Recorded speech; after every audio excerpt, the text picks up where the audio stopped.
Welcome to Quiet Scare, where horror doesn't scream, it whispers. This collection features carefully chosen, authentic, documented experiences, tales that truly happened, adapted by the team. What's so interesting about Real Encounters is that the truth often holds attention, fiction just can't match. This set deals specifically with motel horror stories, about the few nights someone spent on a roadside, only to discover the temporary room was actually compromised. These are accounts of surveillance, violated boundaries, and the chilling reality of proximity to danger in places designed for a short rest. The craft involved is in preserving that core truth, while giving the experiences the atmospheric, sleep-friendly storytelling they deserve. There's an art to honoring someone's real experience, and making it both respectful and wonderfully unsettling. If a listener enjoys this blend of documentary truth and literary craftsmanship, a quick like and subscription helps the channel bring more of these enhanced encounters forward. A kind reminder that the first 10 to 15 minutes contain intermittent ads. After that, the experience is uninterrupted for seamless nighttime listening. Sleep well and dream dark.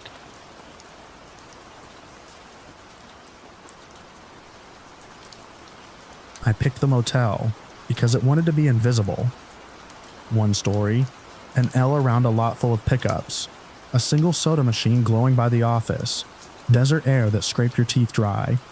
I was passing through working nights and I wanted a door I could see and a lock I could trust. I travel with doorstop wedges and a length of chain. People laugh until they don't. The room had 3 locks, a knob, a deadbolt, and a hotel bar. I wedged the doorstop, ran the chain through the handle and a steel loop I carry, and pushed a chair under the knob. I stacked my duffel against the jamb. It made me feel like I could sleep. I checked in with the night clerk. He shoved the registration card at me like I was late to a test. I kept my ID steady, the printer spat a receipt that sounded tired. I've met friendlier staplers. I showered and timed it because the hot gave up fast. I ate a gas station burrito at the desk and listened to trucks drift on the highway. The TV said no signal. The clerk told me to put it on 3 or 4, something like that. The channel guide was a sticky note that said good luck. I checked my locks again. A habit is only annoying until it saves you. Around midnight, someone tried my door. It started soft. The knob turned against the chair. The door didn't rattle. The chair absorbed the motion and bumped the bed frame. I sat up and held my breath. The air conditioner cut off. The room went still. The next sound was the deadbolt easing. Not a jiggle.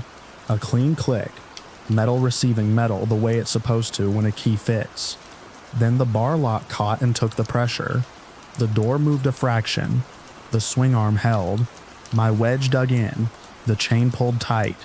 This wasn't testing. This was an entry. They had a key for the first 2. I didn't think. I screamed. It wasn't planned. It came up hard and fast. One loud, ugly sound that said stop. The movement halted. The door's edge eased back to flush. Silence. Footsteps receded. Slow. Not a run. A walk meant to look normal if anyone looked out. I sat shaking. I watched the thin line of light at the jamb. No shadow crossed it. I held my phone and didn't dial. I wanted something I could point to before I made noise. Adult pride does dumb things like that. I moved the chair an inch and looked through the peephole. The walkway was empty. Sodium light washed the rail. I wrote the time, 12:07 a.m. I took a picture of the bar lock in place, the chain stretched, the wedge sunk. It was proof for myself as much as anyone. I didn't sleep. The air unit kicked back on too loud. I listened to the sink drip and trucks pass, the hallway stayed empty. My bones didn't buy it. At 6:30 a.m., I was still awake when the office opened. I took the chain down and the wedge up and cracked the door. The morning smelled like cigarettes, bleach, and hot dust. A maintenance cart sat 2 doors down. A man in a faded polo loaded towels. Careful hands, practice movements. TV okay? He asked like we were mid-conversation. It's fine. I said, someone tried my door last night. His eyebrows rose just enough. We get rowdy weekends. He didn't look at my locks. He pushed the cart. Something in his voice snagged a phrase. The tone under it. I watched him roll toward the stairs and realized I had seen his hands close enough to know the veins. I showered again, because a routine can steady you under the water. The thought clicked. The deadbolt had turned clean. That only happens with the right key. I had thrown it. I had watched the metal seat. That wasn't a mistake. I dressed and went to the office.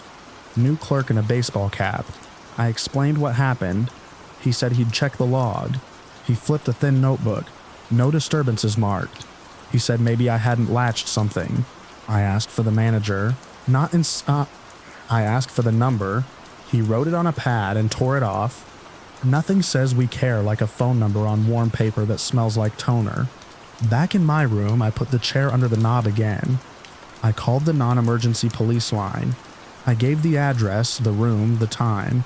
I said I screamed and they left. I said the deadbolt turned before the bar caught. I said I suspected a key that shouldn't exist. An officer arrived mid-morning. No lights, no siren. Polite, not soft. He asked to see the door. He touched the bar lock and nodded. He looked at my wedge, my chain, the chair. Why the extra measures, he asked. Habit, I said. I get surprised less when I plan for it. He didn't smile. He took notes. He stepped out and scanned the balcony. He asked if I'd seen anyone. I said the maintenance guy. I gave a short description. He asked if I'd recognize a voice. I said maybe. He went to the office. I waited. The air conditioner buzzed in a way that felt like chewing. I stared at the scuff the chair had put in the paint. You do a lot to make yourself uninteresting to bad people. Sometimes they still find you. He came back with the manager and the maintenance guy. The manager's shoulders were tight. The maintenance guy stood an inch behind him. They both glanced at my chain like it was an insult. We don't have any record of anyone entering your room, the manager said. His voice was thin. No master key use. I looked at the officer. He looked at the maintenance guy. Let's see the keys, he said. The manager handed over a ring. Office, rooms, laundry. The officer held them up. He asked for the spare set. In the safe, the manager said. Open it, the officer said. They went to the office. I stayed in the walkway. Sun coming up over scrub. Highway hum building. I kept my back to the wall. When they returned, the ring in the officer's hand was heavier. He asked the maintenance guy to step forward. Belt, he said. The man held it out. The officer ran a finger under the leather, then over the hem of the polo. He pressed the shirt pocket. A thin clack answered. What's that? The officer asked. Personal, the man said. On the counter, the officer said. The man set down a single untagged key. Not motel brass. Rough grooves. A copy. Silence landed the way it does when regular life stops. The officer asked to check more places. The manager said yes. He looked at the key like it had tricked him. By noon, it wasn't one key, it was a small handful that didn't match the official count. One taped behind a vent in the laundry. One in a locker with a woman's name on it and no logo inside. The officer showed me a key and said, they match. He didn't add more. He didn't need to. He asked again about the voice at my door. I said I didn't hear words then, but that morning, Rowdy Weekends had the same scrape in it. The manager said the man was a contractor. The man said he did pool chemicals and light repair. The officer asked if he had used those keys. The man said no. Why have them? Found them, he said. No argument. The officer separated them and called another unit. He took my statement again, slower, times and details. I showed the photo of the bar lock and wedge. He asked if I'd sign a complaint. I said yes. He said there had been other complaints nearby, people watching weekly renters. He didn't say the word that sits under that. He didn't have to. They walked the maintenance guy to the car without cuffs. I watched. I didn't feel vindicated. I felt correct and tired. The furniture stack had been warranted. There's no joy in that. I checked out that afternoon. The manager offered a discount. I said no. I wasn't paying to stay longer in a place with broken counts. On the way out, I saw a single-step stool tucked behind the laundry cart. I told the officer. He wrote it down. He said he'd update me. No promises. I liked that.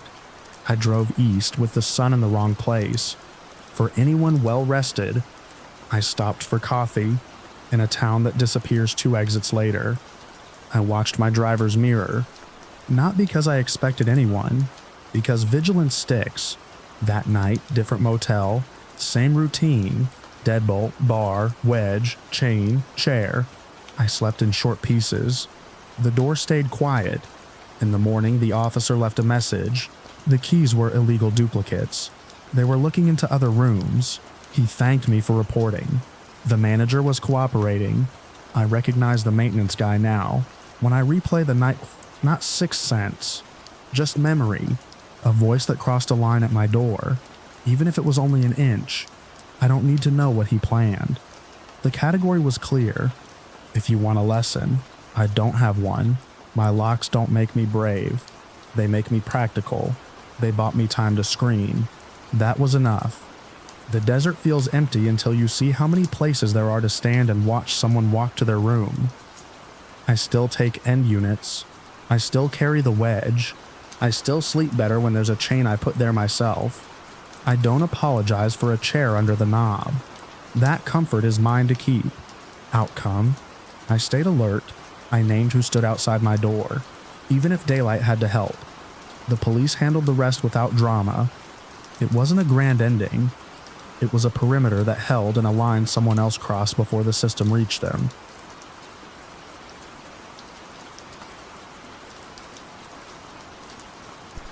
I checked in at 11:42 p.m., the kind of hour that makes every motel look honest. The clerk slid a key toward me without looking up from his tablet. I signed the form that said no smoking and no pets, and wished there was a box for no eyes and walls. I asked for an extra towel and got a look like I'd requested a mortgage refinance. The room was at the end of the row under a buzzing light. Single-story strip. Parking at the door. A Coke machine that sounded tired. I was crossing the Mojave for a site visit outside Barstow. I do workplace safety audits, warehouses, kitchens, back rooms where people swear nothing's wrong. A friend says I collect near misses like postcards. I unpacked the same way every time bag on the chair. Charger in the outlet, regret everywhere. It was quiet. Highway sound like a low breath. I set my phone on the nightstand and did a quick sweep, because that's who I am. Deadbolt worked. Bathroom door stuck, then gave. Bedsheet threadbare but clean enough. A connecting door to an adjoining room, bolted both sides. The next room had no car in front. Window faced the lot. The back wall faced a narrow alley of packed dust between the building and a cinder block shed. I clicked the TV for noise. Local weather, clear night, hotter morning. A hole the size of a pencil eraser sat in the dividing wall. Knee height, 2 feet left of the nightstand. The paint around it didn't match. Fresh off white over yellowed white. The patch job missed a spot. I crouched. The plaster edge was shaved clean, not crumbled. The hole angled slightly like someone aimed it. I told myself I would not call the front desk and become that guy again. This is where the humor stops. I slid the nightstand away. The hole had been hidden behind the hotel Bible, propped like a wedge to close a gap. I set the Bible aside. The edge had little half-moon scratches, like a tool had dug and pivoted. I blew across it. Dust lifted. A faint draft touched my cheek from the other side. That meant a cavity or another room. I held my phone flashlight to it and looked black. I turned off the TV to listen. Through the wall came a low appliance hum. No voices. No footsteps. I checked the adjoining door again. Bolted, chain tight. I tapped the wall 3 times. No response. I scanned the room again, with the same instinct that keeps me off bad ladders. The bathroom tile baseboard had etching. At first it looked like a coin scrape. I got close. Shallow, choppy words ran along the tile. Look before you sleep. Another line overlapped. Door cam. Lower, harder to see. She said he lives here. I took a photo. Timestamp recorded itself, 12:08 a.m. Back at the window, I eased the curtain with 2 fingers. The lot was empty except my car and a pickup by the office. The next unit's window was dark. No movement in the alley. I went back to the hole. Bent again. Angled the light. A reflected pinpoint appeared. Not dust, not a mirror flash. It moved. The black adjusted. A human blink is simple up close. Eyelids swept over the reflection and revealed it again. I didn't breathe. The eye stayed. Then it shifted left, like the face turned, then back at me. For a second, the lashes caught the light. The eye wasn't startled. It was steady. Watching, I stood and stepped back. The bed creaked under my knee. The eye didn't withdraw. I didn't shout. I didn't want to teach that person my voice.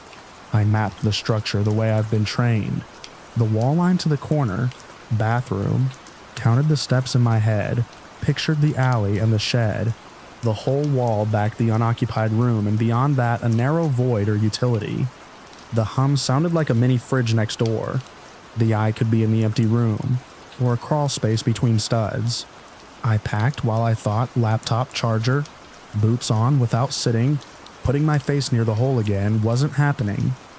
I took one more photo from a distance, no flash, to capture placement. The eye didn't show from there. The photo was a black circle in pale paint, cord trailing to an outlet, Bible on the floor like a quiet wedge. I picked up the room phone and pressed 0. It rang 5 times, clicked to a recorded message telling me to call the after-hours number on the plastic tent by the TV. I had my car key in my pocket when I dialed. The same voice from check-in answered. He sounded tired, not surprised. I told him there was a hole in my wall and an eye looking through it. I said the adjacent room was supposed to be empty. He said, "We don't have connecting," and I told him I was looking at the connecting door. He said he would send someone and asked my room number again. I asked him to meet me outside the room. He said he'd be there in a second. I didn't wait for that second. I opened the door to the lot. Night air was cold the way the desert gets after the bake. Gravel crunched. I took my bag and didn't lock the door. Pulled it shut and moved 3 doors down before I looked back. No one coming from the office. No one in the lot. The buzzing light clicked once and settled. My door stayed closed. I waited with my back against the stucco and watched my door. I kept my eyes on the seams that only matter when you have a reason. The line where wall meets frame, the sliver at the bottom. Nothing moved. After a minute, I went to the office. No bell. Front desk computer asleep. Door to the back stood open.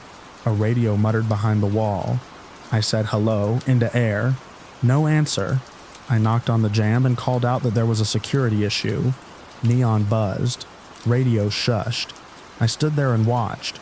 Minutes stretched. I checked my phone out of habit and saw the timestamps 12:19, 12:24. I felt exposed in the office. I walked back to the lot. At my door, I listened. A low scrape came from inside the wall. Not inside the room. Inside the wall. It sounded careful, like someone dragging something away from a small opening. I didn't put my ear to the wood. I didn't touch the handle.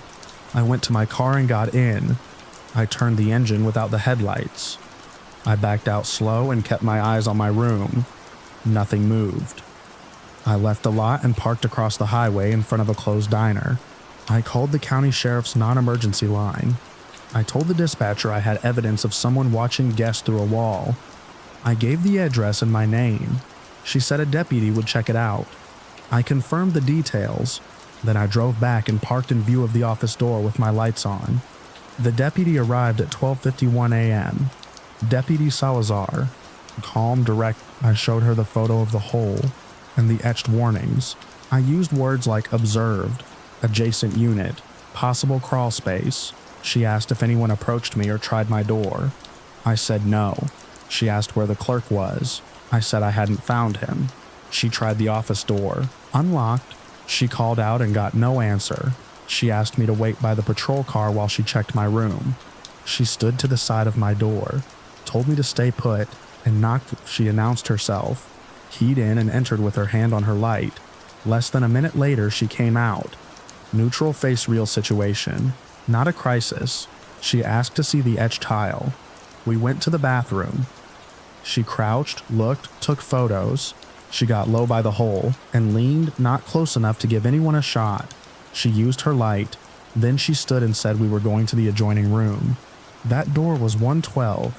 She knocked, announced, used a master key from the office she'd found under the keyboard. The room was empty, bed made, no suitcase, mini fridge hummed, clean like a show unit. She went straight to the shared wall, no visible hole on this side. Paint was new and heavier along a horizontal strip. She knocked. The tone changed along a 2-foot band like something sat behind it. She moved to the bathroom. The baseboard didn't have etching, but the vanity kickplate had staples where Brad should be. She tugged. The panel came loose with a soft sound. Behind the vanity was a narrow void between studs. A crawl lane ran behind the wall, just wide enough for a person, old blankets on the base, a water bottle, a rope with knots at one end like a handle to pull a panel. I could see the back of my wall, the clean oval cut, a sliver of my nightstand's outline, the Bible wedge. I stepped back and put a hand on the doorframe. Salazar didn't reach into the space. She didn't need to. She radioed for a second unit, asked for the manager. She told me to wait in the open. I did. She closed the bathroom door and watched both rooms. The second unit took about 10 minutes. By then, the clerk appeared from the back with a coat over his t-shirt and a face like he'd been asleep in a chair. He said the adjacent room was offline for painting. He said the vanity panels sometimes pop loose. He said a lot that wasn't the eye I saw. The deputies swept both rooms and the alley. The void had 2 access points, the vanity panel and a narrow utility door hidden behind a loose board on the cinderblock shed. The utility door had fresh scrapes, footprints tracked in the dust, adult size. They ran from the shed to the back of the strip, turned, doubled back. They faded into hardpack near the office door. The clerk's shoes had dust, but dust isn't a fingerprint. I pointed out the etchings again. The deputy photographed the tile, the hole, the vanity, the rope. She showed the clerk. He said the motel had been there forever. He said locals cut through the lot. He said things that avoided the straight line. They called it trespass and peeping, with evidence of concealed access. They took my statement. I wrote down times because that's how I think. They asked if I wanted to press charges if they found someone. I said yes. They asked if I felt safe staying. I said no. The clerk offered another room. I declined. Salazar gave me a card and asked me to email the photos. She said they'd contact the health department and code enforcement. She said you did the right thing. That was it. No pat on the head, no shrug. I drove to a chain motel 2 exits down, with interior hallways and a night auditor who scanned IDs. I showered in water that smelled like chlorine. I set a chair under the knob anyway. I slept in thin slices. In the morning, I went back with coffee and the steadiness I get from daylight and forms. The lot looked ordinary. Housekeeping carts rattled. The buzzing light had quit. A woman in a polo worked the desk. She said management was notified and maintenance issues would be addressed. I asked for the manager. Not there. I asked for a card. She handed me a generic email. I drove to the county building on East Mountain View and filed with code enforcement. I showed the photos. The man at the desk printed a form, gave me a case number, said someone would inspect. I kept the copy. I left at 9:13 a.m. The sun already hurt. I sat in my car and felt the hangover of being stared at in the dark by someone who thought they had a right. The words on the tile weren't dramatic. They were accurate. Weeks later, a deputy called with what they'd learned. The man wasn't passing through. He lived in town. He'd been around the motel for years. The clerks knew his first name. They thought he helped out. He had a key to the shed. He returned the key to the shed. The crawl space wasn't new. The paint was. The deputy used words like pattern, intimidation, ongoing nuisance. She said trespass, peeping, harassment, charges filed. The motel faced violations for the wall, the access, no manager overnight. She didn't say stalker. I will watch travelers. He used a space no one checks because we assume walls are walls. I still stop at roadside motels. Budgets and miles don't care about nerves. Now I walk the room once, slide the nightstand from any shared wall, and look at baseboards. I listen for a hum that doesn't belong. I take photos and label them for my own file. I sleep with my boots by the door. I'm not scared of ghosts. I'm scared of people who treat your body as a view. I think about reporting the first concern and how fast someone can wave it off.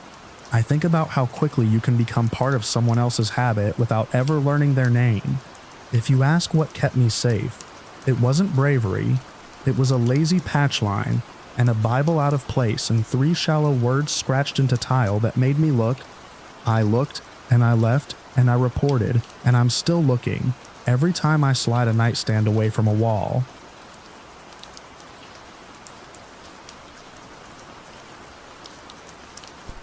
I heard the crying through the motel wall first. 2 hard thumps, then a woman gasping like she was trying to speak around water. We were 6 friends on a volunteer run, packed into a desert motel off exit 214. I was the one who said it out loud. Someone's in trouble. I teach community health, which is a fancy way of saying I'm the one who knocks when everyone else pretends they didn't hear. We had 2 beds shoved together and a plastic bowl of cantaloupe going warm on the table. The neon vacancy outside clicked on and off, red light cutting the window in pulses. Another thump traveled through the wall. My friends looked at me. I was already at the door with my keys in my hand like that meant anything. We crossed the walkway to the next room. The crying was clearer, words like please and don't. I knocked. A man opened the door on the chain. 1 eye in the gap. He said they were fine. Private matter. The crying didn't stop. He shut the door. The chain slid. He opened up all the way. The room was a mess in a way that didn't breathe. A lamp lay on its side, a chair turned over. A brown smear across the bedspread. A woman crouched behind the bed frame, hair stuck to her face, phone in her hand like a prop she'd forgotten to use. The man stood near the bathroom with his palms barely up, not surrendering, more like posing. I said we were calling the police. I had my phone out. He glanced toward the woman. No words passed between them. He turned into the bathroom. The woman bolted, brushed my shoulder hard, bare feet slapping the walkway. I stepped after her and lost her into the parking lot glare. When I came back, the bathroom window was open. Water still beaded around the sink. The room felt like a scene that reset itself as soon as we looked away. The police arrived fast enough that we were still standing there. Officer Valdez listened to each of us on the hood of her car. She kept her hat off, dust in the seams of her boots. She asked what we saw. We told her the woman ran and the man slipped out the bathroom window. She wrote it down. She asked if we were together. We were. We'd done a clinic shift in Shiprock. I said that like it explained why I opened doors. Get some sleep, she said. Call if you remember anything else. She left us with the smell of hot engine and dust. The manager drifted into view and drifted away. He had a look like he measured curiosity by how much it cost him. We tried to sleep. It didn't take. The more I replayed it, the more the details went brittle. The smear on the bedspread didn't sit right. The lamp wasn't broken, just tipped. The woman's sobs hit the same beats. I didn't want to say it out loud. It felt ugly to even form the thought. But what if it was staged? Morning came with coffee that tasted like burned almonds and plastic lids. We wanted to leave. I said I wanted to look at the room in daylight first. Not to break in. Just eyes on the walkway, the window. Housekeeping had staged a rolling cart by the door. The manager shrugged when I asked what room it was. Already rented. Then he watched us like a test he might cut short. I checked the laundry bin.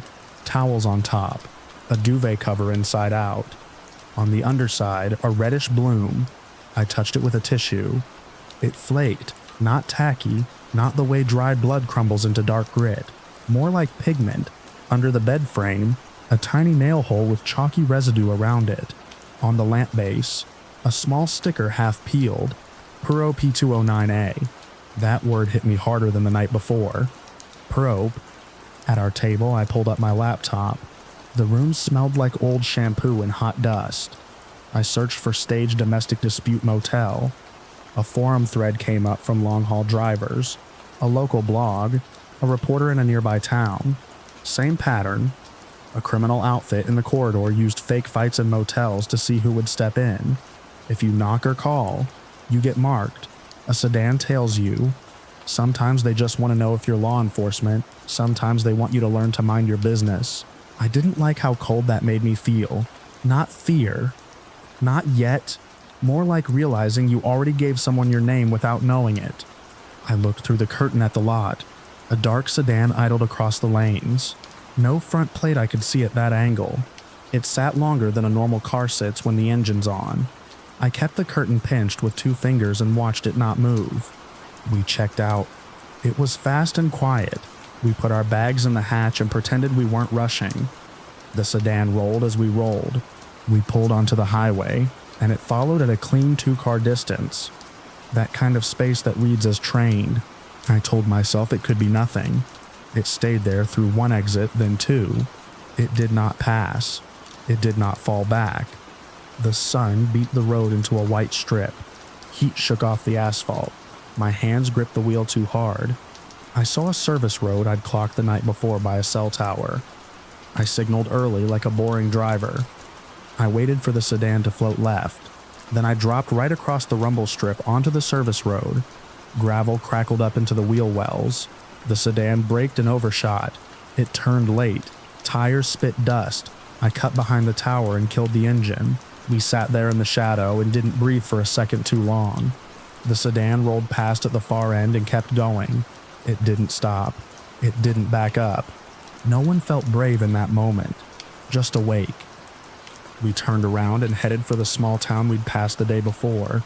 Sheriff's office by a feed store. A taco truck that let cumin ride the air. We went inside. A man with a sun-mat face listened while we laid it out clean.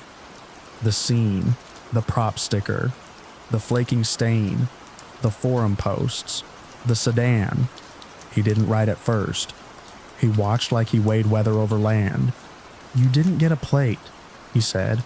It was true. It was angled, and we were busy staying small. "They swapped plates," he said. "If it's who I think." Then he printed a simple flyer, black text on white, a warning for motel owners. Call law enforcement first if you hear a disturbance. Do not confront alone. Be aware of staged incidents used to test intervention. He slid 5 across the desk.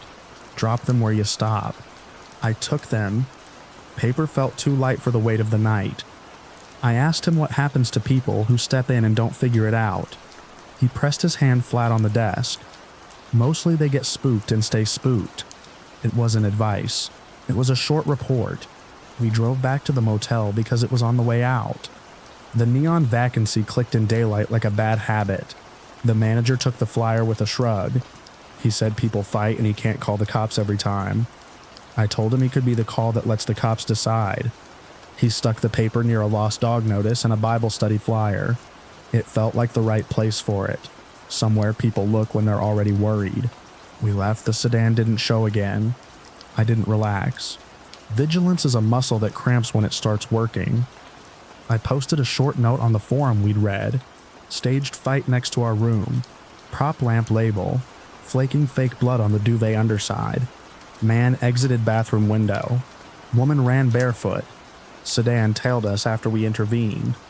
Service road brake worked. Report patterns with specifics. Do not engage alone. I kept it as plain as I could and hit send. By the next motel, we used the chain and put a chair under the knob, because that's what we had. The window unit rattled. The wind threaded through the frame and made the door hum. I wrote a note and leaned it against the lamp. If there's a disturbance next door, call the police first. Then I brushed my teeth with that dried out motel mint paste and sat on the edge of the bed and let my head fall into my hands. The room didn't feel safe. It felt managed. There's a difference. One is honest. The other is a bet. Morning thinned the edge off the night. Not by much. We returned to the road. I watched mirrors the way you watch a sleeping kid breathe after a fever. The desert opened in long, flat runs. We passed spots where the land dipped and the radio went to static. We ate gas station oranges and let the acid sharpen us. My phone sat on the dash face down. I didn't want to see alerts. I also didn't want to miss a call. I kept thinking about the tiny things I had put my whole body into interpreting. The way the lamp lay on its side without a cracked shade. The way the stain didn't bite into the fabric. The way the man's hands were up just enough to read as calm. I didn't know why I fixated on those points. Maybe because that's all we get sometimes. A handful of screws left over after a table looks built. You stand back and decide if it will hold. We made it home. No sedan. No new knocks. I sent Officer Valdez an email with the details we'd missed the night before. The lamp sticker number. The chalk residue in the nail hole. The housekeeping cart with the duvet inside out. She replied with 2 lines. Thanks for the follow-up. Stay alert on your drive. It read like she knew the game, and also knew not to make it bigger than it was. Weeks later, I still think about the woman's breath, the way it hit its marks. I'm not saying she wasn't in danger. I'm saying she might not have been that night, and that was the point. If I hear it again through a wall, I'll call first. That's my adjustment. Doors can be traps for people who think they help. Phones can be doors too. I keep 1 copy of that flyer folded in the glove box. It sits there next to napkins and a tire gauge. The practical things you hope you won't need. When I stop at small motels now, I glance at their boards. I look for that white sheet. I don't expect to see it, but I look. I park under lights if I can. I back in if there's a choice. When I walk past thin doors at night, I listen without leaning in, and I breathe like I'm hiding behind a cell tower again, watching a dark car roll by, watching it keep going, and waiting 1 beat longer before I move.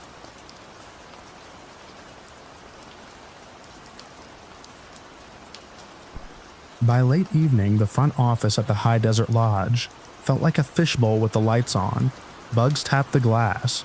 The neon vacancy sign hummed.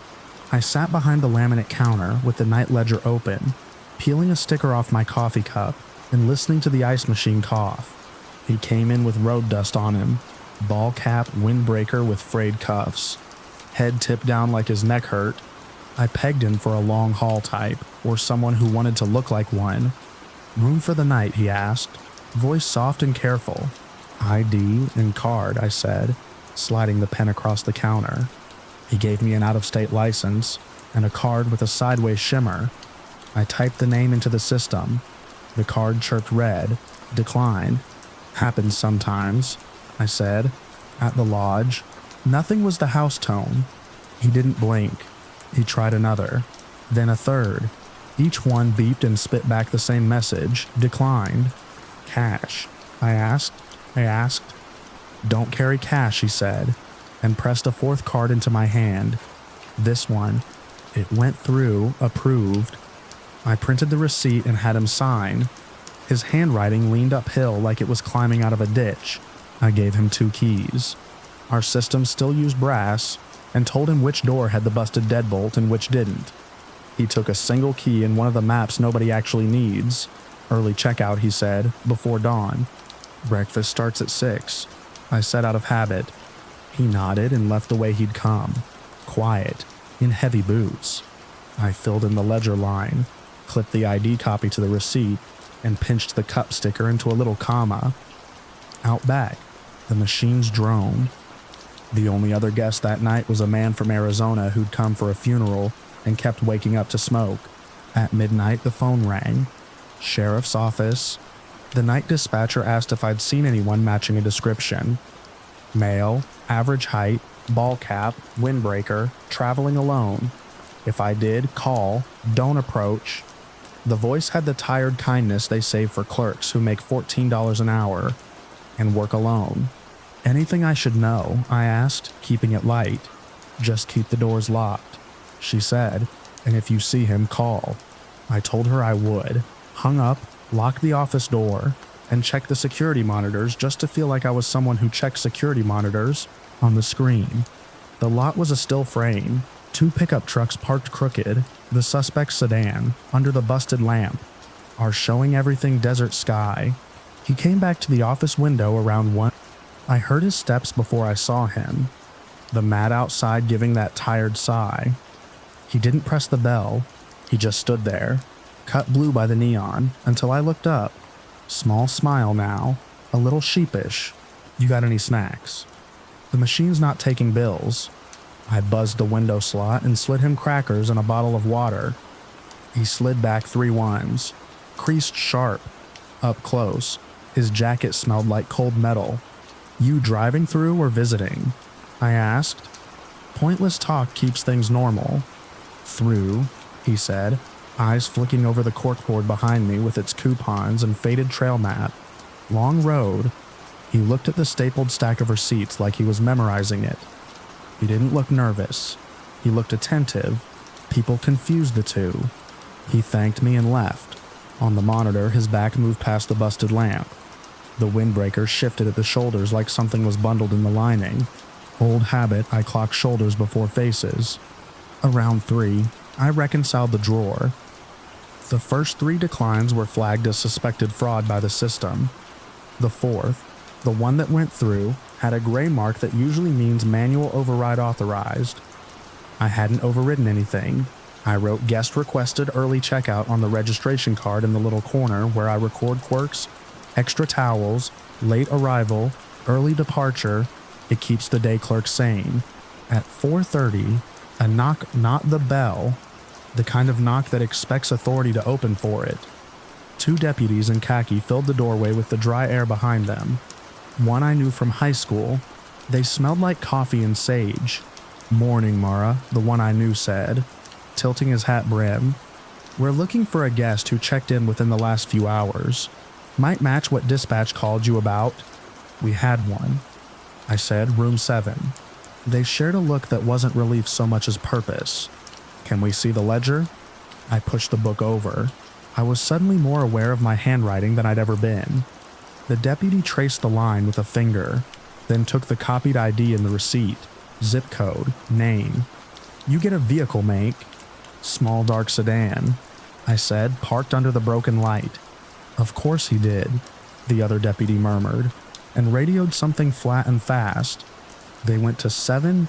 I flipped the monitor to the breezeway and saw their shoulders in the frame. The door sat cracked. The room lamp cut a slice of carpet. A deputy stepped in and stepped out again, mouth set. "He's gone," the one I knew said when he came back. "Bed's been sat on but not slept in. Windows unlatched. Bathrooms wet." I hadn't heard the shower. "The water pressure at the lodge can wake the freeway." They asked to see the cameras. I slid aside and let them. The lot played back his shape crossing the frame. Then nothing on the driveway camera. The fence line camera. The grainy one. We keep mostly to keep teenagers honest. Showed the window at 7 sliding. A figure slipping through, dropping to the gravel, then moving along the back of the building to the utility easement. Not a run, a straight line. Head down. He used the only stretch no camera covered clean, where Sage hid the chain link.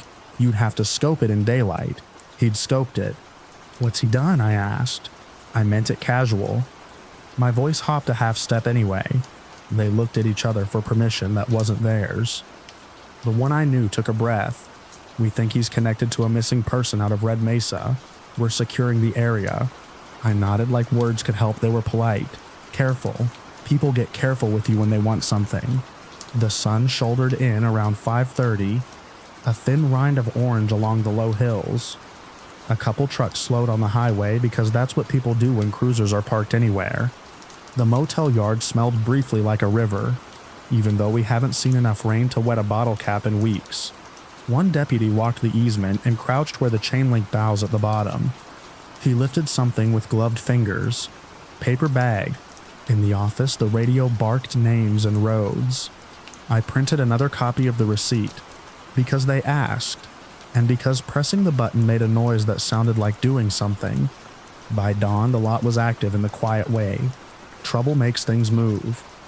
A detective I didn't know came in with a clipboard, and that soft tone they save for clerks who might be witnesses without meaning to be. He had me tell it again. He asked for the declined cards and the one that went through. He asked if the man said where he was headed. He asked about his hands. I told him what I had. The uphill signature, the metal smell, the careful voice, the jacket shoulders that moved like there was weight in the lining. Around 7, the Arizona man emerged from his room, blinking like the motel had grown extra wings overnight. He asked if the coffee was fresh, and whether the ice machine worked. He didn't look towards 7 or the fence line. He didn't ask about the county cars. When they finally told me what they'd found by the fence, it was because they had to collect my security tape, and not saying it made less sense. A bracelet, they said, fabric braided with tiny letters. The missing woman's sister had described it. It was hers. The detectives didn't say, therefore. They didn't have to. The bracelet had snagged on a coil of wire and stayed caught by luck or a hurry that made mistakes. I had vacuumed the hallway 3 hours before and breathed the same air where that bracelet had scraped past. They took my receipt copy as evidence. The signature looked suddenly like a photograph of someone famous you met once and aren't sure you remember right. The name might have been nothing, an alias stamped on plastic. It still climbed the page. It passed under my hand. He'd said Long Road with that little smile that meant elsewhere. The deputies left in stages. The last one tipping his hat in a way that said we're paused, not done. The neon clicked off because the sun made it pointless. I unlocked the office door and flipped the open sign that never meant much. The day clerk came in 10 minutes late. Mascara still wet, and asked what I'd done to attract a county parade. I told her the short version. She's good at short versions. She poured coffee and said, "People are crazy, the way you say the wind was strong." I nodded. When I went home and pulled the curtains against the sun, the dark in the room felt different, not heavier, just arranged a new way. I tried to sleep and heard the knock again, not from the door, from the place in my head that keeps lists. Bell, footfall, card decline, careful voice, uphill signature, bracelet on the fence, early checkout, window latch, long road. I had stood an arm's length from someone who might be the last to see a missing woman alive. I slid him water and crackers through a glass slot, like that could ever be neutral. The next night I worked again. I still said ID and card in the same tone, still peeled stickers into commas. When the system flagged a card as suspected fraud, the beat crawled up my spine and sat there cooling. I looked a little longer at shoulders. I watched the blind stretch the cameras miss, and thought about filling the gap or leaving it. I rang up a family who got lost, a traveling nurse who needed a place between shifts, a couple arguing about miles. I smiled and handed over brass keys and circled ice machines on a map nobody needs. Routine folded over the night like a blanket. Someone else had already warned. It fit, it didn't fix anything. The ledger lines continued. I wrote quiet in the margin for a guest with soft shoes. I wrote early for a man who wanted to wake up at 5. I wrote and watched and kept the doors locked. The desert wind tapped the window. The neon hummed. Weeks later, they caught him in a county 3 hours over. I read it like weather, not surprised, not satisfied. The article didn't say our name, it said a motel like they're all the same. The long road folded back on itself. I thought of the bracelet, the handwriting, the way he'd said through, and how that word can mean passing or finished. I took the trash out behind the office and stood a second where the camera doesn't see, listening to daytime insects start their electrics. Then I went back inside and buzzed the window for a man who wanted quarters for laundry.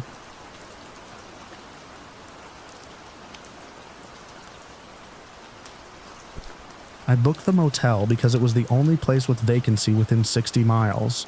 We were driving the ridge roads outside Asheville, trying to make a soccer tournament and a family visit in one trip, and I had overestimated our stamina and underestimated the switchbacks. The place sat by a 2-lane road that went dark after dinner. The sign buzzed. The office smelled like old coffee and floor cleaner. The manager slid a key card to me and said the hill knocks out the cell signal sometimes. Perfect. I put that in the column labeled fine. I'm not picky, but I keep mental lists. I'll clean a motel sink faster than I'll file my taxes. I wiped the counter and told myself I was helping. The vent above the bed rattled with a metal flap that had been rattling for years. I hit it with the heel of my hand. It kept rattling. I thought about asking for another room, then pictured the manager sighing and finding a key, and decided not to make night harder for the only person working. We ate in the room. My kid Mason bounced on the corner of the bed and called dibs on the pillow farthest from the door. My wife Lena put our cooler by the dresser like we were reopening the kitchen. I tried to make the ice look intentional.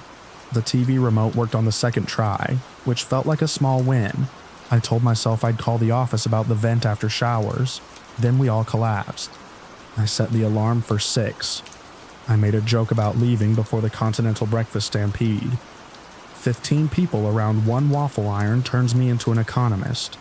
At 2:17 a.m., the ceiling vent made a new noise. Not rattle, not the compressor grinding, a soft scrape, then nothing, then another scrape like a slow finger on old metal. I sat up. The room was the color of a TV left on a dead channel.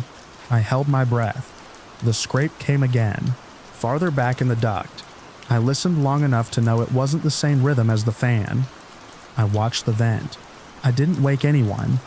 I lay back and counted the space between scrapes without numbers, a pattern that wasn't a machine. I let myself think mouse, possum, something small that minds its business. I slept in parts after that. My body knew more than I wanted to, but it didn't have words. In the morning, Mason said he heard a creak in the ceiling. He said it while pouring cereal into a paper cup, like it was between weather and cartoons on his mental list. I told him buildings make noises. He said this one was like someone moving. He said it without drama. The vent rattled. I tapped it, and it rattled in a friendly way that made me feel gullible. We spent the day in town. I took Mason to a gear shop off Biltmore Avenue because his cleats were chewing his heel. I filled out a return tag on a tiny counter while a dog watched me like a notary. I bought him socks. I could have gotten anywhere because I like pretending a receipt is a plan. We got back near dusk. The road up to the motel lost the radio station. The air felt colder up the hill. Clouds sat on the ridge like they were waiting. The parking lot had 3 cars spaced like no one trusted anyone else's doors. I unlocked our room and felt the night grab at the warm air inside. Second night, the hum of the wall unit had the same old man chest sound. We watched a cooking show long enough to forget the room. I took a shower and stared at the ceiling vent through the steam. It looked like every vent, boring and given no thought. My brain being unhelpful reminded me that vents are holes. I dried off. I told myself to leave it. At 9:40 p.m., Mason said, "Dad, there's a noise in the vent." His voice was even. That made it worse. Lena put her book down. The 3 of us looked up. The vent grid sat above the foot of the bed. The screws weren't new, but they weren't loose. The metal was dull. I stepped onto the chair and put my ear close. The duct carried the room's own sound back at me. Then I heard a shift. Not scraping. A short, clean shift like controlled weight. I stepped down. I felt the floor and the chair and the way skin tries to leave. I told myself to document something. I took my phone and turned on the flashlight and shone it through the grid. The beam fell away to a shallow duct, then turned into black, no reflection, no dust dancing. Just a beam that died too soon. Probably a raccoon, I said. It was the least complicated thing I could manage. Mason crawled into our bed, still looking at the ceiling. We left the TV on to give the room something louder than breath. I kept one eye open. Around midnight, the vent stopped rattling. That silence is always worse. Then I heard air move in a way that wasn't the unit. Not a fan. An exhale that had nowhere to go. I stood on the chair again, because not looking wasn't going to help. I put the flashlight right against the grid. I didn't announce anything. I aimed the beam and a human eye looked back at me. It filled one square of the grid, not bulging, not furious, just there. Wet, close, unblinking because it didn't need to blink. I stepped down hard enough that the chair scraped. Lena pulled Mason close. No one screamed. The room set into a shape where every corner mattered. We didn't move for a long breath. Then I walked to the door and put the chain on, even though the chain was a comfort in the wrong direction. I called the front desk. The line clicked busy. I called again. It rang. The manager picked up. I said, "Someone is in the ceiling." The words made the air heavier. He said he was coming with a flashlight. I told him to call the police. He said okay. I believed him because saying call the police out loud makes it real. We stood under the vent and didn't stand under the vent. I got my shoes. I told Lena to take Mason to the hallway. We opened the door, and the hall's cold light made the room look like a set. We stood outside because that's where the walls felt like they could help. The manager came up the stairs with a big light that made a lot of promise. He looked tired, then he saw our faces and lost the tired puff. He pointed the light at the vent. He didn't see the eye. That made it worse in a different way. The police arrived fast for a hill motel at night. 2 uniforms, one quiet, one speaking. They asked if the person had said anything. I said no. They asked if we had touched anything. I said the vent.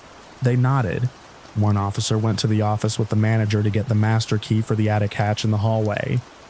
The other stood with us and looked up, eyes doing their own math. The hallway had a square cutout with a recessed handle. The officer pulled it down. A ladder unfolded and held. Cold air dropped and flattened my shirt. The first officer went up. The second followed. The manager stayed at the bottom, hands on the ladder like he could steady the building. We listened. Thumps above us in a grid we couldn't see. The sound of weight crawling instead of walking. The officer called out in a voice that filled the space without trying to scare anyone. He said, "Police," and titles. He said to come toward the light. He said slowly. His flashlight cut a cone into dust and insulation. There was shuffling. There was a pause that meant someone deciding, then motion toward the hatch. The officers helped a man down. He was thin in the way that isn't a choice. Layers of shirts, a winter cap that had done a summer's job. He didn't look at us. He didn't look at the officers like a challenge either. He watched the floor and the light. He kept quiet. The officer cuffed him in a practiced, careful way. The manager looked at the ceiling, then at me, and said he'd get someone to check the crawl space before anyone went back in. He said it like a person who had said that sentence once before for a different reason. The police took the man down the stairs, through the office, and out into the night where their car made its own pool of blue. They asked me to give a statement. I told them what I heard and what I saw. I said I, and felt strange saying it, like I was telling a camp story. The officer didn't blink. He wrote it down. He looked at me like it was a thing people see sometimes, whether they admit it or not. We moved to a different room on the other side of the building. The manager used a real key for that one and asked me not to post about this online until he could call the owner. I nodded. The only thing I wanted was a door that hadn't met my face already tonight. We slept. We didn't talk until morning. Mason asked the only question that mattered to him, if the man was going to hurt anyone. I said I didn't think so. That was true. The fear had been about closeness, not violence. It had been about a barrier I thought I could trust. I couldn't get the eye out of my head. Not because it was monstrous, because it wasn't. It looked like any eye. It looked cold. We stayed one more night in town because the tournament schedule shifted, and the roads didn't care about our plans. We moved to a chain hotel near a grocery store and a car wash. I slept there because the vents had no personality at all. The next day, on the way out of town, I stopped at the police station and asked what happens to someone found in a motel attic. The desk officer said he couldn't give me details. He said people sometimes slip through and find places to stay that aren't meant for people. He said words like trespass and welfare check. I wrote my number down and said if there was a way to help, I wanted to know. He looked at me like he was asking if I meant it. I did. Fear and pity live close in me. It's not noble. It's just the truth. A week later, a community outreach worker called. She said the man's name was Carl. She said he had been sleeping in the crawl space for days. She said the manager had noticed food missing from the storage closet. That made me feel like this was a problem in a town, not a headline. She said Carl had no ID, no steady work, and no place to go. She asked if I wanted to help with a motel voucher for a week while they looked for a room in a transitional place. I said yes. It was money we felt. We did it anyway. I told Lena before I paid. She nodded. We both saw the eye when we closed ours. I met Carl in the lobby of the outreach office on a Tuesday. He looked like someone who had learned to make himself smaller in empty space. We shook hands. He said he was sorry. He said he had been cold and the roof was dry. He didn't say more than that. I said I was glad he was warm. I said there might be a kitchen job where I work if he wanted it. I run the back of house at a small restaurant in Denver. We always need steady hands and patience. He looked at me like I had used a different language, and then like he understood it. The outreach worker helped with the paperwork for an ID. She found a room in a low-rise building near the bus line. I called a friend at a diner who owed me a favor. We got Carl a shift washing dishes 3 nights a week to start. He showed up on time. He kept his head down. He didn't leave in the second week, which is when most people leave. I watched him learn the rhythm of rinse, rack, slide, steam. The sound is the same in every kitchen. The heat is reliable. There is dignity in a line of clean plates. One night, months later, I walked him out to the alley after close. The mountain air had turned into city chill. He said, without drama, that he shouldn't have been in that ceiling. He said he knew it scared my kid. He said he was grateful we didn't make it worse. I told him the truth. In that moment, I was scared of a place I thought I could sleep. Later, I was scared of what it meant that someone needed to hide where I was supposed to be safe. Those are different fears. Only one of them lets you do anything useful. We were in a motel where a person had found a crawl space that was dry and close to heat. He watched us through a vent because that's what the geometry allowed. We called the police because that's what people do at night, when an eye looks at them from a ceiling. Then we paid for a week and helped him work, because daylight changes what you can do. Sometimes I still wake to the sound of a vent, not rattling, in that quiet. My head runs the old tape, the grid, the square, the unblinking stare. Then I see Carl with a damp apron, a stack of plates, and the simple relief of a room with a door that opens for you and closes for you, and nowhere you have to hide above anyone's bed.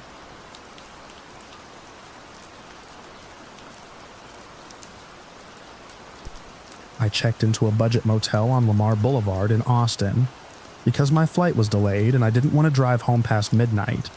The place had a narrow parking lot, one flickering security light, and a front desk behind glass with a metal drawer. The night clerk slid me a key card and a TV remote patched with blue painter's tape. I wanted sleep more than standards. The room was clean enough. Square table, 2 chairs, AC unit humming, one piece of wall art nudged straight with a thumb. I put my bag on the dresser and clicked the lamp 3 times before it caught. I told myself that counted as a victory. I travel with my own pillow because motel pillows collapse by sunrise. The remote had no battery cover, just tape, which I respect as a fix, not as a lifestyle. I set my phone alarm for 6:15 a.m., lay down, and let the AC sound flatten the rest. City noise outside. One siren somewhere. A truck downshifting on Lamar, bleached into the background. I closed my eyes and counted backward in 3s until the sound came through the wall. It wasn't a television. It wasn't music. It was a voice, not words at first. A low, rough line that climbed, broke, then went flat again. The dividing wall between my room and the one to the right was thin enough that the outlet plate vibrated at the peak. I sat up, 12:43 a.m. I listened for context. No radio, no footsteps, no furniture. The hallway was quiet. The voice went on, a pattern like someone speaking to themselves with the words stripped out. Then the tone shifted, not louder, controlled, steady. The shape of it carried weight. I put my ear to the wall. The outlet was warmer than the drywall. Syllables without clear words threaded through, something like a name, repeated, then a single held note. Not singing. It hit my teeth more than my ears. I looked at the seam of the connecting door. A metal strip and paint sealed it. No light from the other side. That door was supposed to be a dead thing. My stomach tightened. This was not ordinary noise. I called the front desk. I kept my voice even and said there was a disturbance next door. A voice in a way that seemed off. The clerk asked if it sounded like a fight. I said no. I said it sounded like a person talking to someone who wasn't answering. He told me to hold. I heard him walk the hall because the carpet outside my door squeaked, where the floor dipped. He knocked next door. The voice stopped mid-breath. Clean. No TV came up to cover it. He knocked again. 4 even taps spaced out. Silence. He came back on the line and said no one answered. He asked if I wanted a new room. I asked if anyone was checked into that side. I heard him flip pages. He said the room was marked out of service. He sounded unsure. I asked him to log the time. 12:51 a.m. I wrote it down. The voice started again. About a minute after he sat back down, I watched the sealed seam under the connecting door like it might flex. It didn't. The pattern settled in, 7 to 9 seconds low, a notch up for a few, then a drop. The pauses felt like listening. The control didn't match drunk, high, meltdown. It sounded like someone returned for a purpose and was working through it. I recorded 30 seconds on my phone. The playback turned the shape into a smear under the AC rumble, but the rise and fall stayed. I kept the volume low. I stood at the wall until my ear hurt, then sat on the bed with my shoes on. The voice stopped and started twice more. Clean breaks with silence between light cuts. The last one flattened and held longer. Then it ended. 1:09 a.m. Sleep came in pieces. At 2:40, footsteps at the far end of the hall. A door. Then quiet. At 3:17, the voice again, shorter, like someone testing a lock they already knew was shut. I put my hand on the connecting door, cold. The scene gave no light or air. I waited for a word to land and make it simple. Nothing did. That was worse. At 6:12, I sat at the table with the motel notepad. I wrote the times. I wrote the pattern. Voice, male, controlled pitch, no slur, no second voice, no other sounds, no movement through the wall. The AC drone stayed steady. At 6:25, I brought the notes and the recording to the front desk. Morning clerk now, navy sweatshirt with the motel logo. I explained. She checked the log in the computer and said the room next to mine was out of service. She repeated sealed like she was confirming it for herself. I asked what sealed meant. She called someone off-site, listened, then asked if I could wait for a detective. I work in claims times, and versions matter to me. The word detective shifted my notes from personal to official. I said yes. He arrived around 7:10 a.m., plain clothes, canvas jacket, too light for the morning air. He asked when it started, how long to any words, footsteps, smoke, light. I gave him the times and sent the recording. He asked me to describe the voice again. I kept to what I heard. Male, calm, deliberate, controlled pitch. He wrote those words. He told me, careful and flat, that there had been a violent death in that room 2 weeks earlier. The room was supposed to be sealed for an investigation. Sealed meant evidence tape and a disabled lock. He said what I heard was useful, and asked if I'd put my name on a statement. I did. He had me add the time I called the desk and the times it stopped and returned. He asked if I could identify the voice again, if I heard it. I said maybe. If the pattern held. He nodded and went to speak with the manager. I saw him take a key packet and walk down the hall with a uniform and a man in a suit. They didn't ask me along, which made sense. At 8:05, he came back and said they'd confirmed the room seal had been broken and replaced from the inside. He didn't say how he had me confirm the time window again, about 12:45 to 1:09, then 3:17. I said yes. He said that matched something. He didn't say what. He asked again about how the voice moved. I said it rose, held, then dropped, like someone pushing a feeling down to keep control. He made a note. He thanked me. He said he might call later. I checked out at 8:30. The clerk handed me the folio and kept one more thing behind her teeth. The detective was in the lot talking to a man near the wheelchair ramp. The man drew shapes with his hands like he was building a box in the air. I left my key in the drop and watched traffic creep on Lamar. The sun was low and harsh and made the motel sign look newer than it was. That afternoon, the detective called. He asked me to confirm the description again. Then he played a clip from another night with the same voice under different noise. He asked if it matched. It did. The shape was the same. I said yes. He said that helped them narrow the window when someone likely returned to the scene. Likely, not definitive. That's how you say it before the paperwork is done. When I hung up, the feeling from the motel came back. I'd stood close to something that had already happened and brushed the edge of it when it moved again. I hadn't been in danger. I hadn't changed the outcome. I'd been near a fact that someone tried to hide under tape. The way the voice flattened and held stuck with me. The outlet plate had buzzed at the peak. The wall carried the sound because walls do. 2 days later, he called to say they had a suspect in custody. No name. He thanked me for the time window and the voice ID. He said it lined up cameras and card swipes. That was enough. I didn't ask about what happened in that room 2 weeks earlier. I didn't need it to understand what my notes did. They gave the investigation something firm to grab. I kept the notepad page. It lives folded in my glove compartment, not for the motel or the voice or the too clean seam under a sealed door. I keep it because the times are exact, and the exactness mattered that night. Small input, right place. Most nights I sleep fine. When I get a room with a connecting door, I rest my hand on the seam and hold it a second. If it's cold, I'm glad. If it's warm, I listen. I don't wait for words anymore. I listen for shape, and if I hear it, I write the time. Then I call.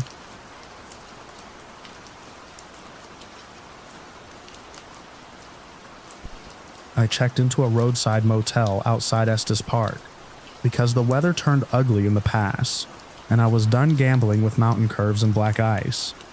The guy at the front desk slid me a real key on a plastic diamond tag, like we were still in the era of payphones. He said the rooms had baseboard heat and decent water pressure, which I took on faith because I was cold and tired. I travel alone for work and to clear my head. I don't need much bed lot coffee in reach. I tossed my duffel on the chair and ran the heater to chase the damp air out. The window was a single pane with a thin curtain and a view of 2 parked trucks and dark pines beyond the lot. The walls smelled like stale cleaner. I put my charging brick on the nightstand and fought the Wi-Fi sign and page on my phone. 15 minutes later, I had 2 bars and an empty inbox. I put the key in my shoe like it's Fort Knox. That counts as security, right?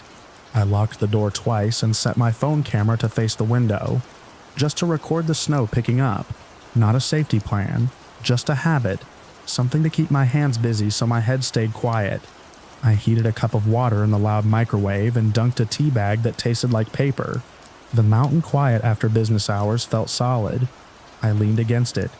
I did that thing where you count hotel towels like it's going to affect your life. Sometime past midnight when the room had warmed and the tea made me heavy, something tapped the window. Not a full knock, not snow. A light distinct contact on glass. Then a second, like someone testing surface tension with a fingernail. I sat up and kept the lamp off. The curtain moved a fraction in the heater's draft. The parking lot light painted a pale square on the fabric. Wind, tree, loose sign, that was my list. I waited, 2 more taps. Evenly spaced, even pressure, fingertip on glass. I stepped to the side of the curtain so I wouldn't silhouette myself. I pinched the fabric and lifted a corner. The lot looked empty except for a dusting of new snow and 2 trucks. The pines were dark shapes beyond. Nothing moved, no face, no sleeve.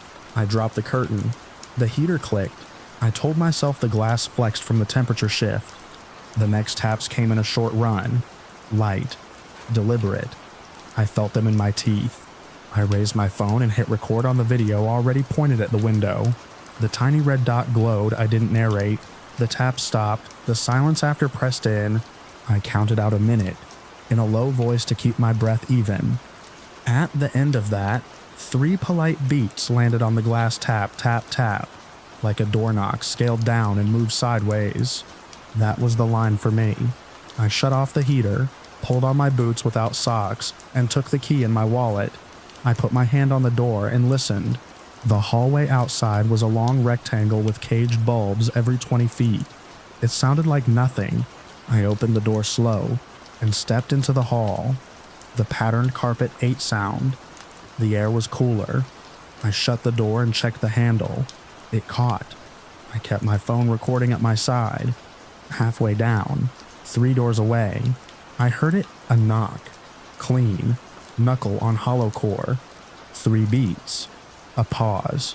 Then 3 doors farther, the same knock. Whoever it was had moved to the next door. I didn't see a person. No shadow across the floor. No change in the light spilling under doors. Just the sound, door to door, polite and steady. It went past me toward the far end. Each door got its turn. No handle jiggles. No voice. No foot scuff. At the exit, the exterior door creaked on its closer and side shut. The hallway went still. I didn't chase it. I headed the other way to the front desk. The night worker looked up from a football replay. Faded motel polo. Pencil behind his ear. He said I looked pale. I told him someone was knocking room to room. He frowned like I'd reported an ice machine. He grabbed a flashlight and a key ring, and we went outside. The lot was quiet under thin, dry snow. Our breaths hung and vanished. He swept the beam along the windows. No smudges, no faces, no silhouette slipping away. We walked the length of the building and stepped into the strip of trees. The light cut trunks and dead grass, and a rusted beer can. A branch popped deeper in, then nothing. He called out hello like it was part of the job. We checked the dumpsters, laundry room, maintenance shed. He tested the exterior doors on the far side. They were locked and slow on the closer. Back inside, he said sometimes teenagers did dumb stuff, but it wasn't summer, and the roads were bad. He offered another room, or a seat in the lobby. It sounded practiced. I sat with him for 20 minutes. My phone kept recording. Shoes on tile, the game on mute. He said the deputy who usually swung through was on a call, but he'd ring the non-emergency line. He did. Quick factual. He hung up and watched the monitor like it owed him something.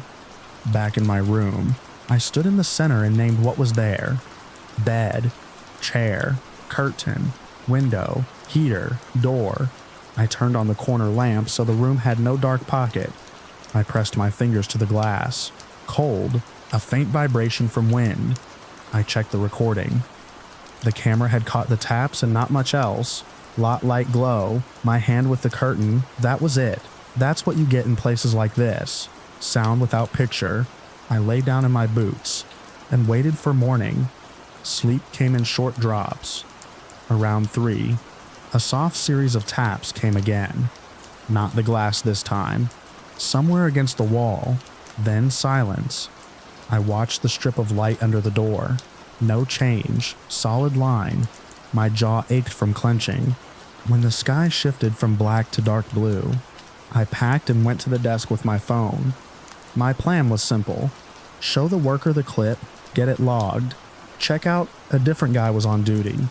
He had a heavier key ring and a styrofoam cup. He said a deputy had walked around at 5 and found nothing. He pointed at the office camera monitor. I opened my gallery. The video wasn't there. The thumbnail was a black square with an exclamation point. I tapped it. Can't play this video. File size 0. The earlier snow clip played fine. The long one failed. Heat rose in my hands. I hadn't deleted it. I hadn't touched anything after stop. It failed anyway. We went to my room. I unlocked the door and went to the window. He stood by the bathroom and watched. On the inside of the pane at shoulder height were streaks in an arc. Not grease, not breath fog, like someone had rubbed the glass with a damp cloth in a tight curve and dragged downward with the heel of a hand.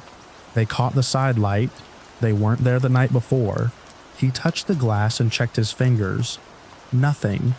I took a photo. The image failed to save. I tried again with the default app and watched the spinner stall and vanish. Blank. He shrugged. The building messes with signal, he said. I wasn't uploading. I kept that to myself. He said he'd note it and offered 10% off for the trouble. I signed the receipt. Outside, the cold bit through my sleeves. The lot had shallow tire tracks and a cigarette butt by the far curb. In daylight, the motel looked like a rectangle that had taken bad winters and held on. I loaded my bag and left. The canyon road was clear. The river ran fast with melt. I watched my mirrors more than usual until Highway 36 pulled me into traffic. Weeks later, the plastic key tag still sat on my dresser. I tell myself to ask for second-floor rooms when I can. My sleep slides around. I wake at the time the taps came and wait. Every light knock in a new place earns a review. Doors, windows, walls, my camera folder stays clean, because I delete everything the same day. I don't want to stand in another lobby at dawn and watch proof fail. I still travel alone. It suits me. The simplest answer is a person with a small plan and good timing. I don't know why the knocks move door to door like that. I don't know why the window wore those streaks in the morning. I don't know why the long recording failed when the short one didn't. I know what it felt like to have something outside ask for entry with courtesy and rhythm, and then step away before anyone could stand there and catch it. When I check into places now, I'm at the quiet before I put my bag down. I count exits. I mark the heater's noise and the exact color of the lot light on the curtain. None of it stops a knock. It just means I know where I'll stand if I hear one. That night locked itself to a time on my internal clock. When it passes, my jaw loosens and I breathe. Sound doesn't care about distance. It finds you wherever you sleep and asks the same small question against the glass. You decide whether you want to hear the rest.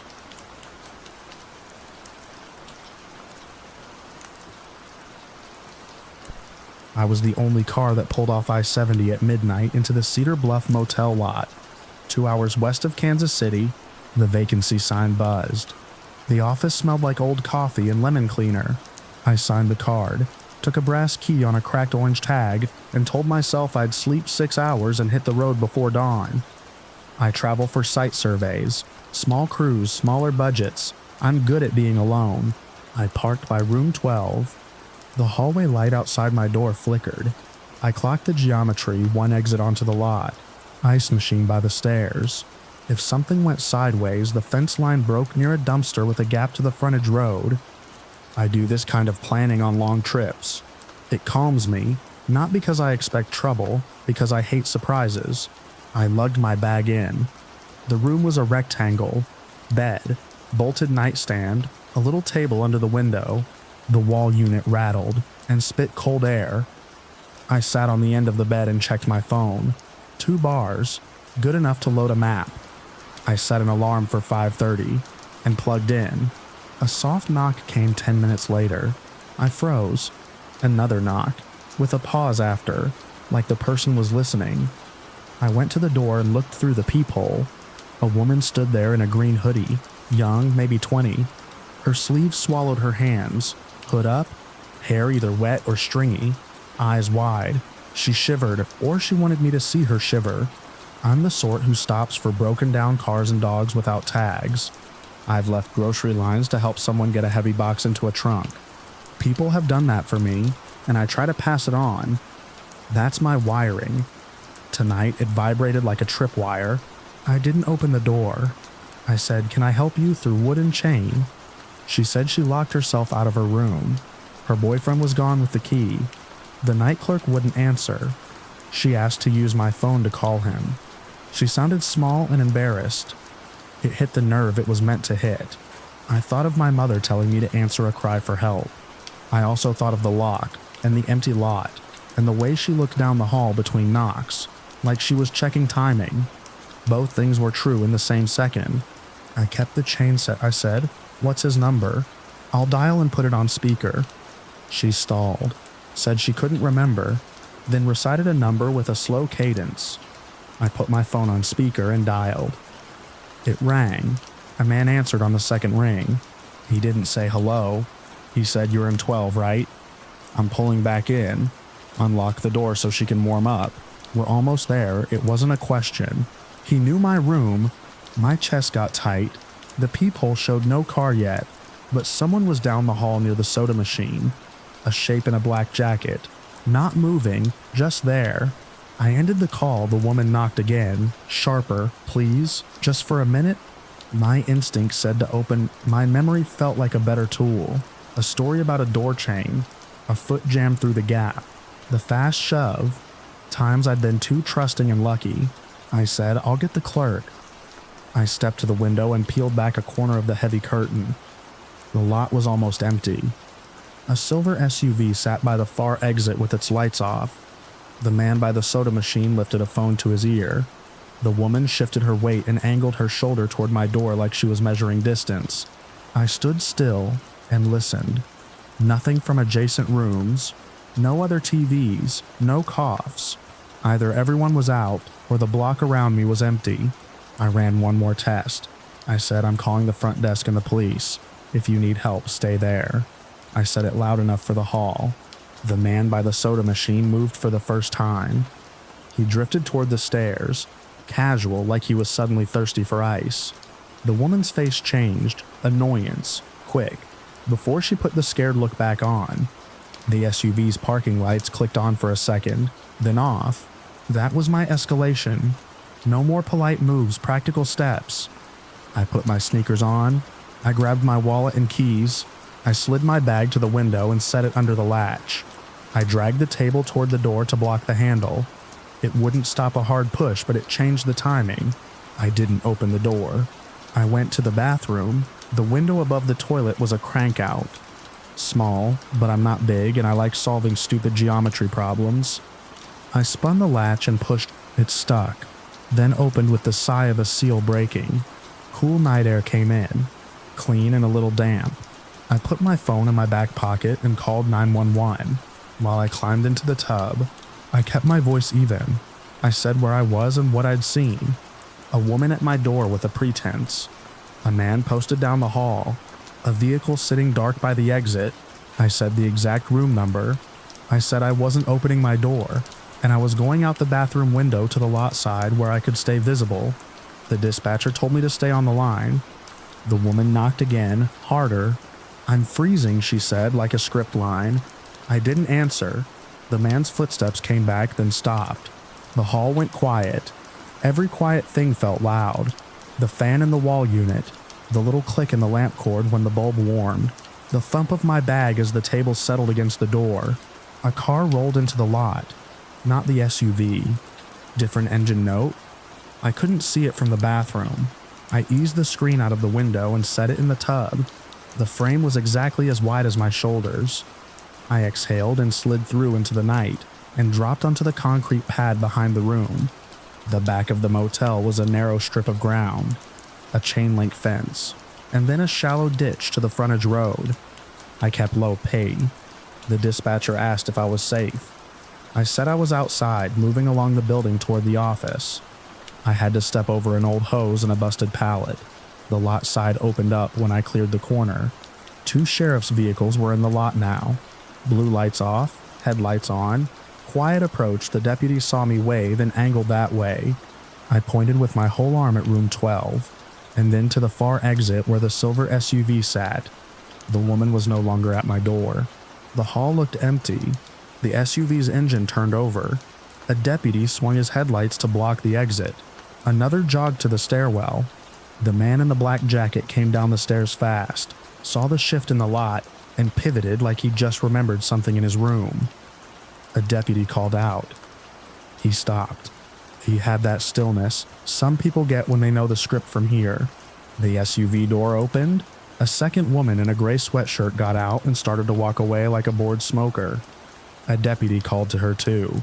She froze. The green-hooded woman stepped out from the hall, into the lot with her hands up, chin tucked. For the first time, her posture made sense. She wasn't shivering.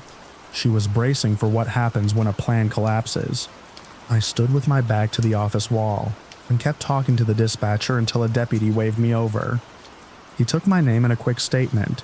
He asked if I let anyone in. I said no.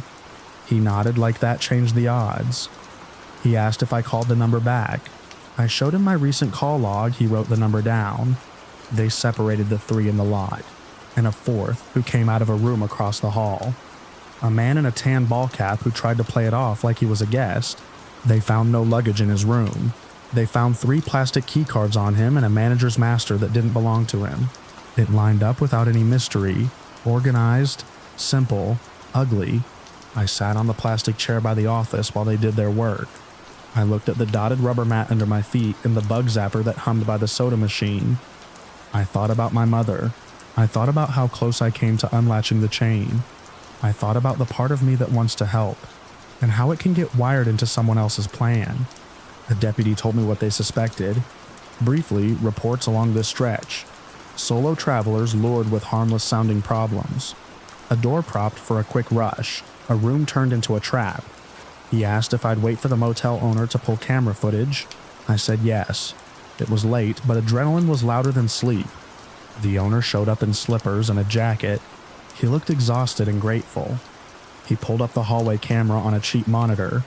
We watched the green hoodie knock on my door, and then glanced toward the soda machine man, who nodded when my peephole went dark. We watched her step back and check her phone. We watched the SUV nose into the lot with its lights off, then settle by the exit. Boring and clear.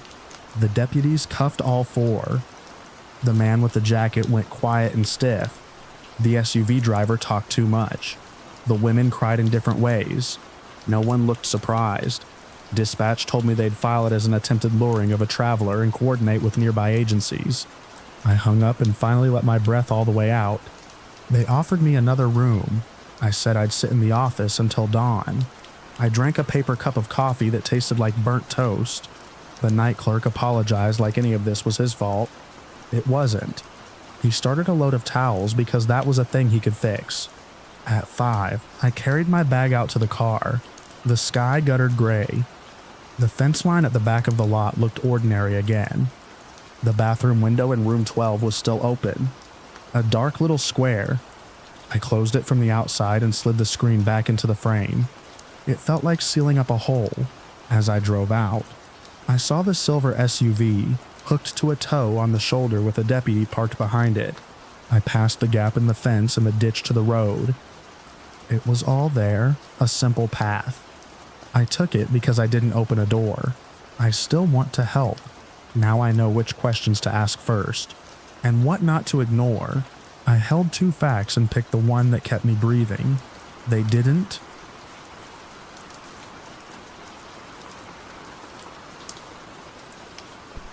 I checked into a budget motel off Colfax in Denver because I was between flights and needed 4 hours horizontal. The desk clerk slid me a key card and a map of the L-shaped building, like he was dealing blackjack. Room 21-4, second floor, exterior hallway. 1 ice machine, 1 stairwell, 1 camera that might have been a decoy. Travel makes you practical. You learn which doors swell at night, which locks catch. You sleep when you can. You keep your bag near the door. I hauled my roller up the open-air stairs. A wind came down the corridor like it had somewhere else to be. The hallway light over 212 buzzed. I tested my deadbolt, latched the swing bar, and set a small wedge alarm under the door. Drywall was scuffed waist-high where other bags had kissed it. My room smelled like soap and old coffee. I set my phone to alarm for 5:30 a.m. I had a 7:50 to Kansas City. I told myself I wouldn't eat the vending machine chips that tasted like drywall dust. I dialed the front desk to add a wake-up call because I like redundancies. The clerk said okay and put me on hold without music. I stood there holding a silent phone and looked at the wall. The hold clicked off. "Got it," he said, and hung up. I did the usual motel ritual. Quick shower, socks draped over the luggage handle because the heater would do the rest. Wallet in my shoe. Professional travelers are cautious because it pays later. I loosened the blackout curtain until it covered the aluminum frame. Street light leaked around the edges and drew a pale line on the carpet. Something thumped down the hall. A rolling bag, probably a voice low and official. Practiced footsteps paused at a door, then moved on. I walked to the peephole and looked out. The exterior walkway showed the parking lot and the office neon over the admin block. It was 1:17 a.m. The wind cooled the concrete. A man in a black jacket stood outside 216 with a clipboard. He had a lanyard. He knocked again. He said something I couldn't make out. He spoke into the crack when the door opened. His tone was flat, procedural. The door at 216 swung wider. I saw a hand pass him a piece of paper. Then his shoulder pivoted inside. The door closed. The hallway went quiet. I told myself the motel might be doing late-night maintenance. I told myself not to build patterns where there were none. I lay down and put the extra pillow over my eyes. I drifted and woke and drifted. The room settled into ordinary silence, the kind that makes every noise sound like a decision. Another knock. 3 doors away toward the stairs. The same voice, the same cadence. It hit my ear wrong. It wasn't the words. It was the way he didn't wait. Knock, phrase, hand on the handle. The sound of a latch pushed before permission. I got up, I kept the chain latched, flipped the deadbolt, eased the swing bar against the door. Then I checked the peephole. The corridor was empty in the direct line, but the angle on these peepholes is bad. You get a fishbowl slice.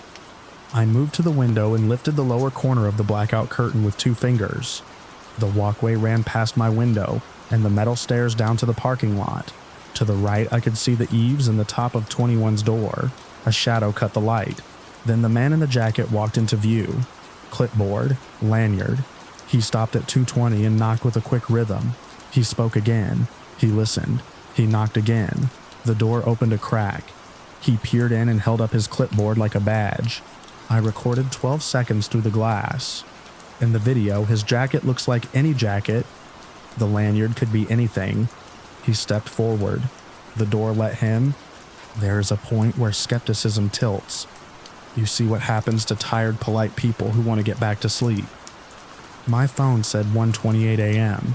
My wake-up call was hours away. I wasn't going to sleep with this running. The knock came at my door, fast, like he had a quota. I didn't move. He spoke through the slab at a volume meant to sound like he belonged. House verification, he said. Room entries must be checked. Then, before I could answer, the handle dipped and pushed against the swing bar.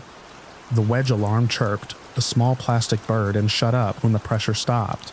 No, I said. I kept my voice flat and big. Wrong room. Come back in daylight, I'll call the desk. He waited. People who want something often wait because silence is leverage.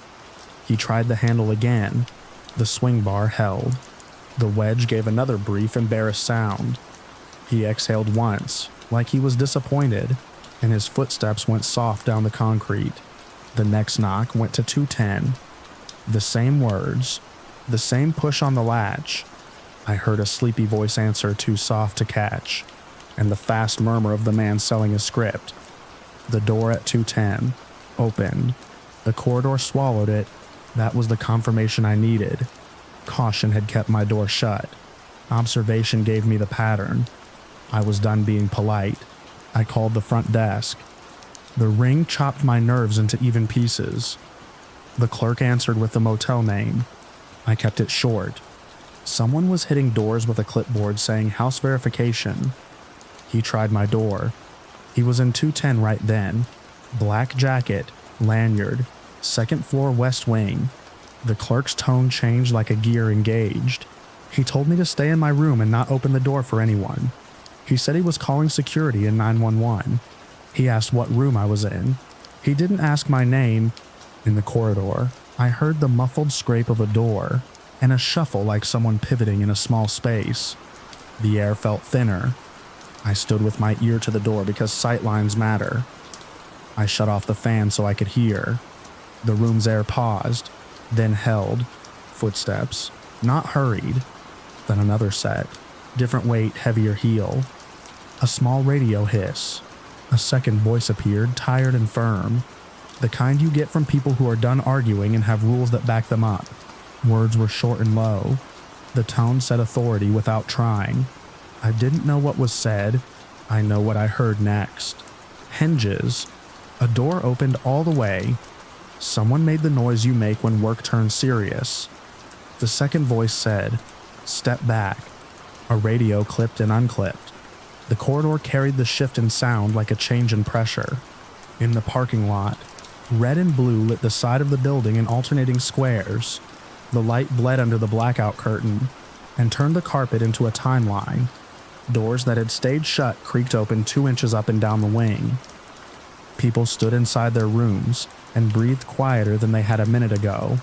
A knock hit my door again. "Security," the voice said. "Different man. Lower. You can hear practice competence in 3 words." I left the swing bar on and opened to the chain. He showed a patch and a key ring. He had a second person with him and a body cam on his chest. He asked if I was the one who called. I said yes. He asked to confirm my name and room. I told him. He asked me to describe the man and what he said at my door. I gave what I had: jacket, clip, cadence, and the time. He said thank you. He told me the person was in custody.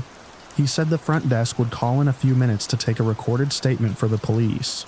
He didn't tell me details he didn't need to tell me. He didn't ask to come inside. The chain stayed on. He didn't take offense. He moved door to door with the other officer and did the same routine. Small, fast interviews. People nodded. Some hands trembled a little on the handles. The wind ran down the corridor like cold water. The red and blue washed the stucco and retreated and washed again. When the desk called, I repeated it clean. Knock, words, push, my refusal, his move to the other rooms, my observation of 216 and 220, the time and the angle. The clerk said other guests had reported the same message, house verification. He said there had been a similar problem in Aurora last month. He said my call kept the man from going farther down the wing. He didn't pad it. He confirmed what I needed. Confirmed. It wasn't maintenance. There was an active attempt to get inside rooms under a fake authority. I wasn't imagining it. I was early. I asked if 210 was okay. The question came out smaller than I like. He said they were okay, they got there in time. I sat on the bed and watched the wall where the red and blue passed. I kept my shoes on. After 20 minutes, the lights went away. The corridor took back its usual yellow. The fan filled the room with white air again. The wedge alarm looked foolish on the carpet. A plastic beak pointed at nothing. Sleep isn't a switch. I stared at the ceiling and recounted distances. The stairs to my left, the admin office beyond the L-bend, one camera at the corner, one at the ice machine. I tracked where he stood when he knocked, where he would stand to avoid the peephole view. He was good at choosing an angle. He was good at speaking like he belonged. When the wake-up call came at 5:30, the voice on the other end sounded human in a way it hadn't at check-in. "It's your wake-up call," he said. "Nothing extra." I checked out at 6:10. The clerk had the overnight look. He slid me my folio and thanked me again. He said they were changing protocol on late-night knocks. He said they were posting a sign at the desk. No employee will enter or request entry without a prior call and guest consent. He said it like he was practicing it for the next guest. Outside, Colfax was already loud. The sky over the front range went pale, and then filled in. I loaded my roller into the cab. I didn't feel triumphant. I felt the quiet relief you get when trouble passes in a hallway you can diagram later. I felt the cold of the metal stair under my palms still in my skin. At the airport, people lined up and showed credentials to a person with a lanyard. Systems work when the parts are real. I thought about knock patterns and voices that rush your decisions. The only thing that kept my door shut was a habit I've earned by being tired in too many cities. I made the call. They answered. A neighbor didn't get hurt. We took off on time. Denver fell away in blocks. I slept with my head against the window, the cabin fan making the same white air as the motel. My bag close enough to touch. I didn't know why that man chose this motel, or this wing, or this night. I knew what he did. I knew what stopped him. That was enough.